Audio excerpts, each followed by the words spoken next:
Welcome to Podasala lecture series in computer science. So we are going to discuss today about the combinatorial optimization problems. We are going to discuss about how to apply the brute force technique for combinatorial optimization problems. In particular, we are going to talk about 4 problems today. They are 15 puzzle game, 8 queens problem, knapsack problem, and assignment problem. In module 7 we discussed about the brute force technique. You can recollect that brute force technique is a straightforward approach based on the problem statement and the definition of the concepts involved. I was telling you that there is no specific strategy in brute force technique. We simply go through the problem statement and the definitions, and we are going to apply some sort of strategies to find all solutions in a brutal manner. I was also telling you some of the advantages and weaknesses of this kind of approach. The strength I can recollect or the wide applicability, in the sense that brute force technique is not limited to certain domains. We can apply to almost all sorts of problems in different domains, simplicity involved, and also we can get some reasonably good algorithms for some important problems. Also, we can use the design as a comparison framework. We can use the algorithms that are designed using the brute force technique as a benchmark for comparison purposes. There are certain weaknesses. We discuss about all the things in module 7. I just want to recollect some of those details. Some of the weaknesses are it rarely gives efficient algorithms, and also it is not very constructive or creative as some other design techniques. So today we are going to apply the brute force technique for certain combinatorial problems. What is a combinatorial problem? Combinatorial problems are those problems that use combinatorial structures. What are combinatorial structures? Combinatorial structures are sets, trees, graphs, permutations, and the Catalan families.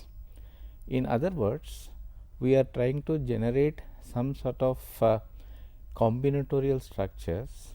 That means we are going to enumerate these structures and we are planning to solve the given problems. Combinatorial problems may also be a combinatorial optimization problem. What is a optimization problems? As the name suggests, these problems require optimal solutions.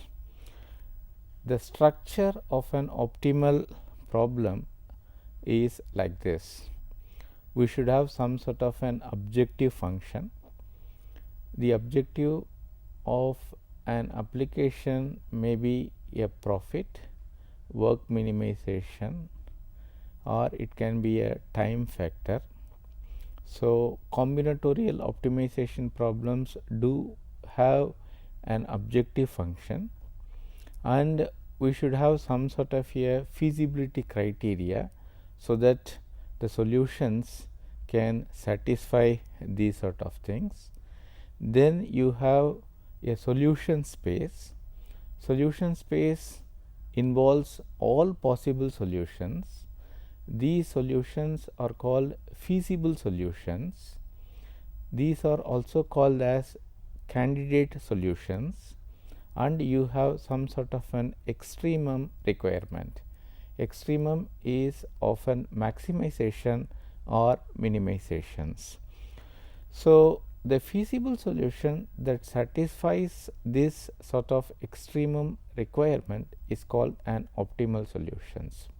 In other words, a problem can have multiple solutions called feasible solutions, and the solution that satisfies the extremum requirement and at the same time satisfying the feasibility criteria and at the same time maximize or minimize the given objective function is what we are calling as the optimal solutions.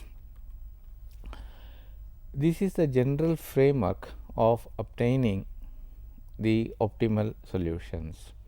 So, given a problem, we just look to generate all possible combinatorial structures that represent all feasible solutions.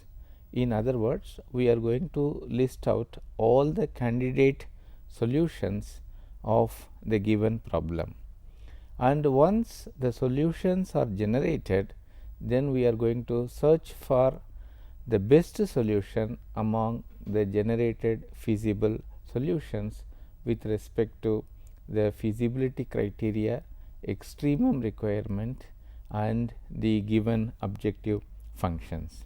This is the kind of general framework we have. When we apply this sort of brutal approach for combinatorial problems by generating all solutions, it often leads to some sort of an exhaustive search. Exhaustive search is nothing but a brute force technique that is normally used for solving the combinatorial optimization problems. So, in exhaustive search, as specified in the general framework, we are going to generate all possible solutions of the given problem. Then the solutions are generally available as a state space tree, a tree where all solutions are represented as a node, so that the given problem is transformed to a sort of search problems where we are going to search the state space tree for the optimal solutions. So, the least cost or optimal solutions are the solutions that we are looking for the given problems. The problem strategy seems so simple, but unfortunately applying this in practical sense is very difficult task. Why is it so? Because combinatorial problems are often very difficult and we encounter the problem called combinatorial explosion of structures. In other words, theoretically the solution is very simple, but practically it can't be applied. I can give you a small example. Let us assume that we are going to design a program for testing a binary bit. Let us imagine that the problem task is to test a criteria that involves the binary bit. Suppose if the bit is a single bit, then I require two inputs to test the program. In other words, the inputs are 0 and 1. If the bit size is increased to 2, then the number of inputs that I require becomes 2 power 2 4, that is 0 0 0 1 1 0 and 1 1. If the bits are increased to 3, suddenly it becomes 2 power 3, that is 8 inputs I require to test the given program. In other words, combinatorial explosion is a scenario where a small increase in the input leads to a large increase in the generation of structures.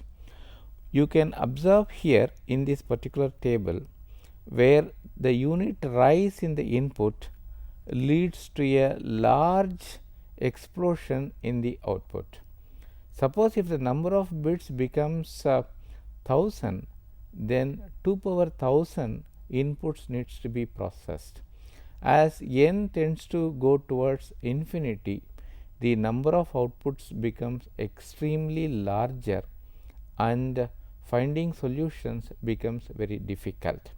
This sort of scenario is what we are calling as the combinatorial explosion that often makes the problem difficult to solve. These problems are called the exponential problems. To give you a flavor of these problems, today we are going to discuss 4 problems. So, as an example, first we will take a problem called 15 puzzle game. Probably you might have played this particular game. So, here you are given a initial configurations and you have a target configuration, and the objective of this particular problem is to change the initial configuration to the target configurations using the operators top, bottom, up and down. In other words, if there is a possibility to move in the sideways or up or down using the empty slot, we can do that. So, as suggested earlier, this problem requires the generation of the state space tree, and we have to search for the target configuration that is present in the tree. If we generate the tree, it looks like this. The root is the initial configuration, and if I move the using the empty slot, a tile in these directions leads to the children, and the repeated application of these operators leads to a gigantic tree structure called the search space tree. So, here these are the terminologies that are involved. A root is the initial configurations. So, you can see all configurations will be present in the solution space tree, and once a tree is available, then I can search for the target configuration using a search technique like depth first search or the breadth first search. How to search for a particular node? For example, let us assume that A is the initial configuration, and let us assume that J and N represents the target configurations. So, if this is the case, so my game is simply reduced to a search problem where I have to search for my targets J as well as N. In other words, I have to see what is the path from the root to my target.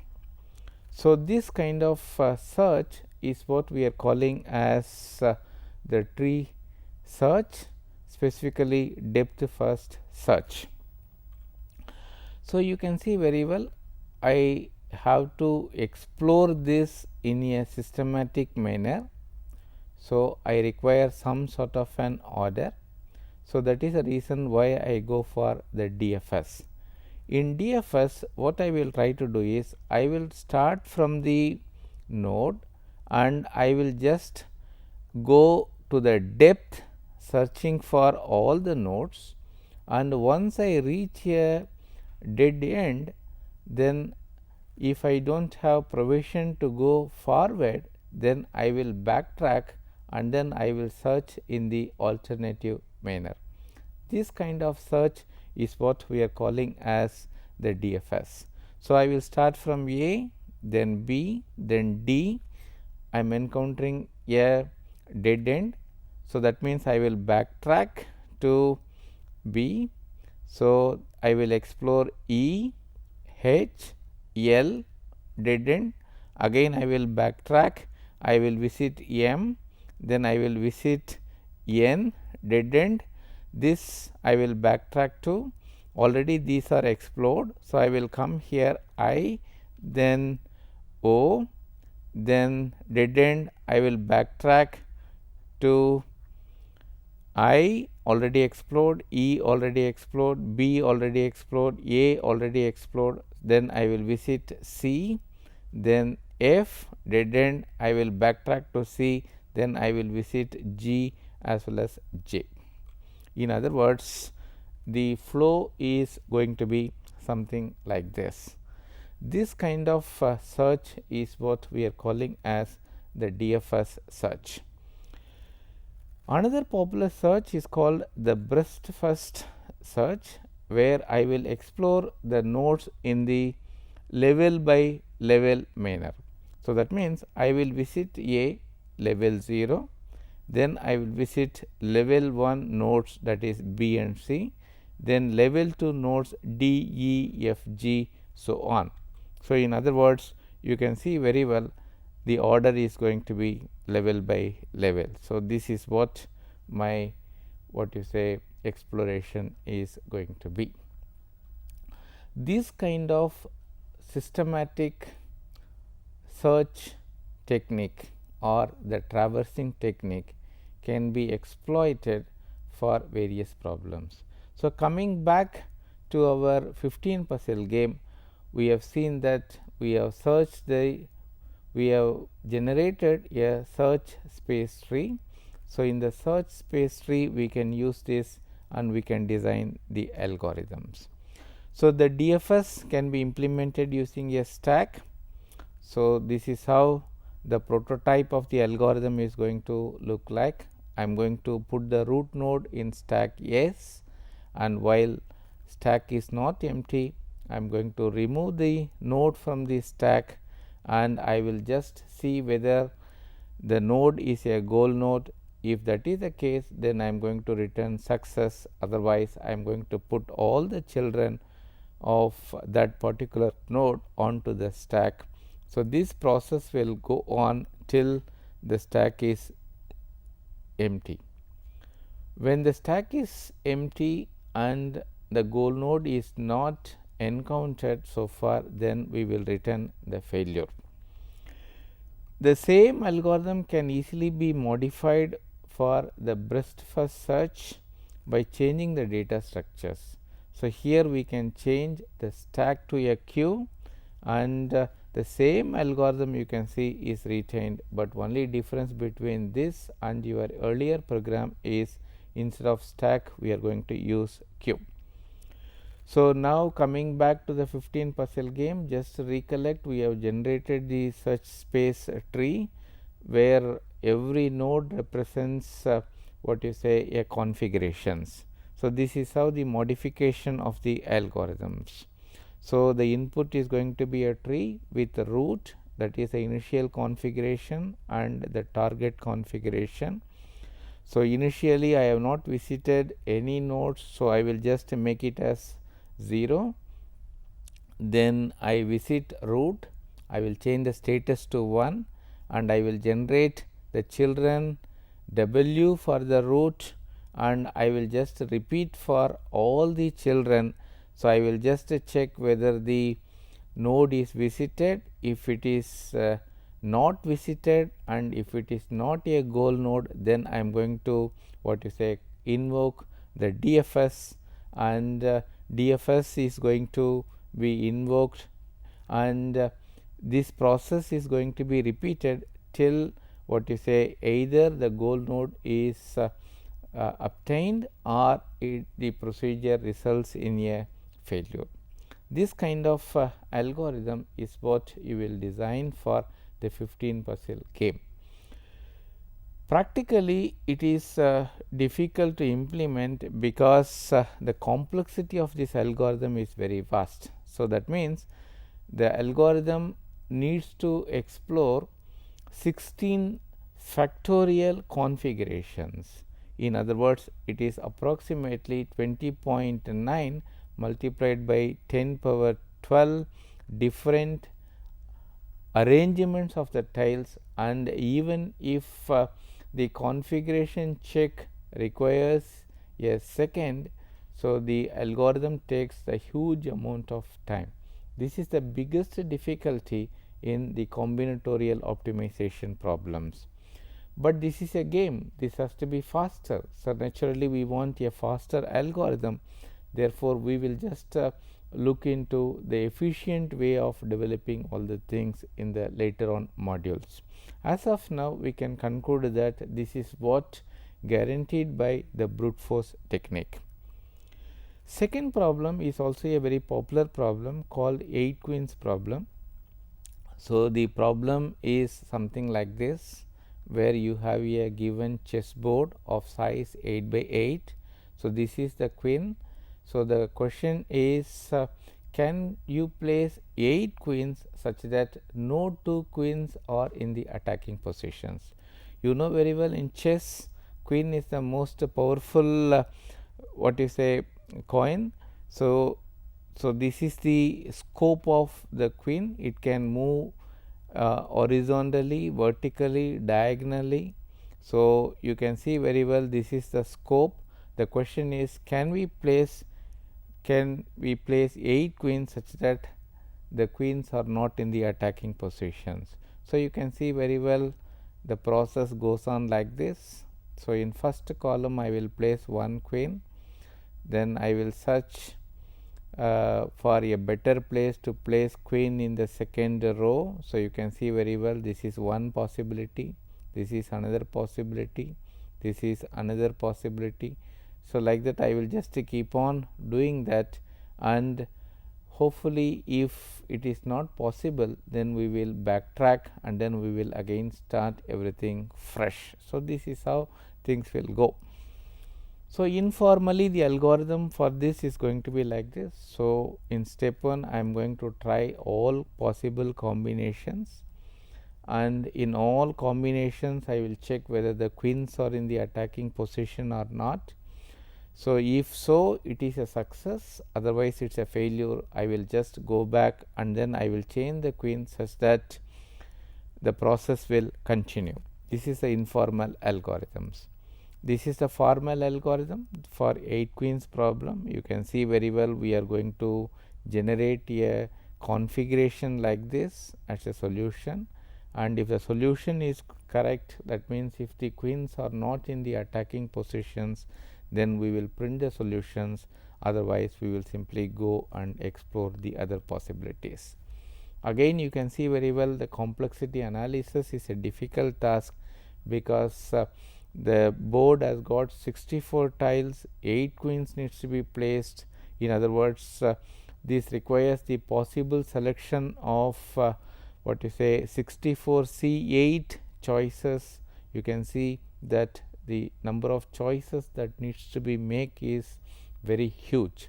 In other words, if the number of tiles or the queens increase, the number of choices becomes very difficult. This is also one of the most difficult combinatorial problems that we encounter in algorithm study. The third problem is called the knapsack problem. Again, it is a very popular problem actually, which has been encountered many times in algorithms, where we are given a sack of size k and you have n different items, and every item is associated with a weight as well as a profit. It is also called as a value. The objective of this problem is how to load a knapsack as many items as possible, so that the profit is going to be maximum. This is the mathematical formulations where we are going to maximize the profit according to these sort of things. This problem was introduced by Tobias Dancing in 1950s, and we have two types of knapsack problems. One is called the continuous knapsack problem and another is 0 bar 1 knapsack problem. In continuous knapsack problem, we can put the fraction of the item onto the knapsack, like powders, gold powders we can put into the knapsack in fractions. 0 bar 1 is a problem where the item has to be placed in whole and it can be put in partial. For example, transistors, etc. Either you put the entire transistor into that or not. So, in other words, the fractions of the items are not possible. So, let us take this sort of scenario. Let us say this is the knapsack whose capacity is 4G and 4 kilograms, and these are some smaller items, and every item has got certain profit. So, the question is fine, I have to fill this knapsack. So, which is the better combination, so that the knapsack capacity is fully utilized and I will get the maximum profit. So, the informally the algorithm is going to be like this. So, I have to generate all possible subsets of the n items. So, that means 2 power n subsets are possible for n items. In other words, in this combinatorial problem, we are going to use the set as a combinatorial structure. So, I am going to generate a binary string of length for all these subsets, and if the item can be put onto the knapsack, means the binary bit is going to be 1, otherwise it is going to be 0. In other words, I will just explore whether the item can be loaded onto the knapsack. Suppose if the item can be loaded onto the knapsack, then I will get the profit that is associated with that particular item. And finally, I will just check the profit, and this I will repeat for all 2 power n subsets, and I will find out which combinations will give me the maximum profit, and the combination that gives the maximum profit is what we are calling as the optimal solutions.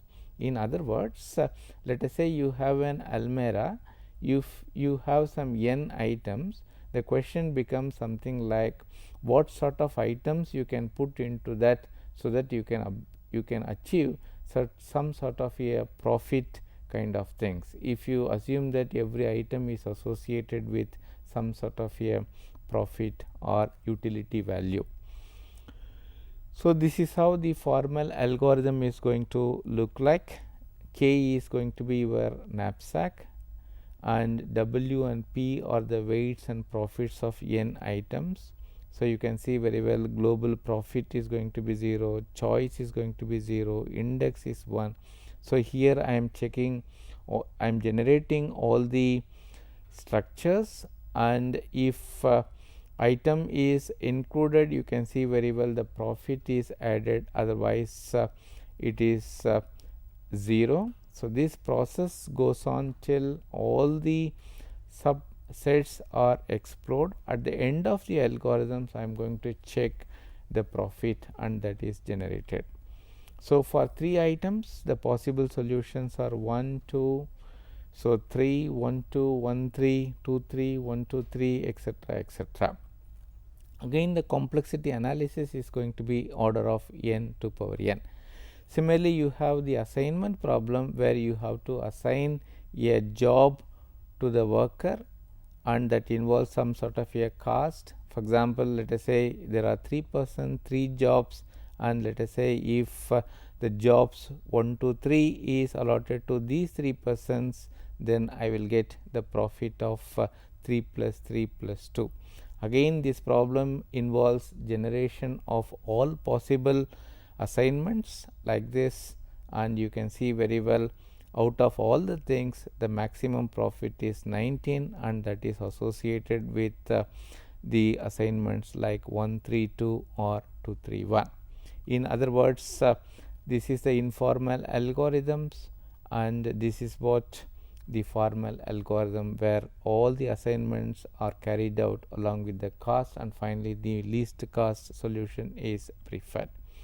Again, you can see very well the complexity analysis of this algorithm says that there are n factorial permutations are possible. Therefore, the complexity of this algorithm is order of n factorial. So, you can see as n becomes very larger, things are becoming very difficult. We can conclude this session by saying like this: brute force technique guarantee the solution, but often the solutions are inefficient, and in algorithm we encounter combinatorial problems. Combinatorial problems are of many kinds. We just surveyed quickly 4 problems that are most encountered in algorithms, and we applied the brute force technique. Later on, in the later modules, we will compare the better solutions with this, so that we can know how efficient they are.